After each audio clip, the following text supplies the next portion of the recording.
Well, hello again, fight fans, and welcome to another edition of the Speed Bag. Today, a little segment I like to call, We Could Have a Problem Here.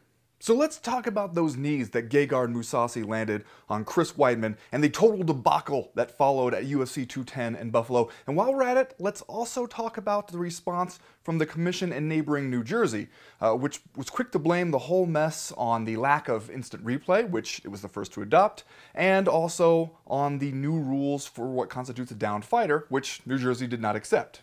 First off, let's take a moment to appreciate the A-level troll game of the New Jersey State Athletic Control Board. Because it used to be that, Newark was a hot spot for the UFC to go to. It was as close as it could get to the money mecca of Manhattan. But now that MMA is sanctioned in New York, why get mugged outside the Prudential Center where you can get run over by a cab outside Madison Square Garden?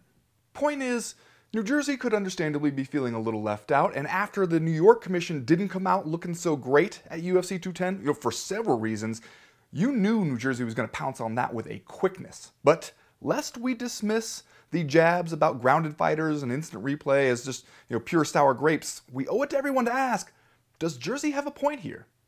On instant replay, the answer is an obvious yes. Why not use instant replay if you got it, right? We're all going to be looking at the replay when we decide whether or not the ref just screwed up, so why not give that ref the same opportunity? Plus, stuff happens pretty fast in there in the octagon, and with the rules of MMA, sometimes the difference between a legal strike and an illegal one is a difference of millimeters. That brings us to the second point, the grounded fighter rule. The update to the unified rules says that in order to be considered a grounded fighter and therefore escape legal knees and kicks to the dome, a fighter must have both feet and both palms or fists all the way on the ground. No more of this just, one fingertip grazing the surface of the mat and you get away with it, which initially seemed to be an improvement, right? We were all tired of guys just extending a pinky out there and getting away with it. It seemed like playing the game, right? Nobody was a fan of that.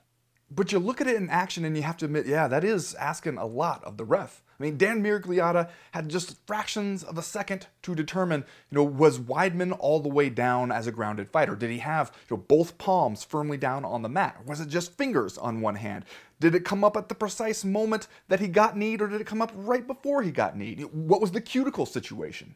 And see, the more items you add to that checklist, the greater the chances that we're going to screw it up somewhere along the line. This is MMA, where guys can get poked in the eye right in front of all of us, and it can often go unremarked upon.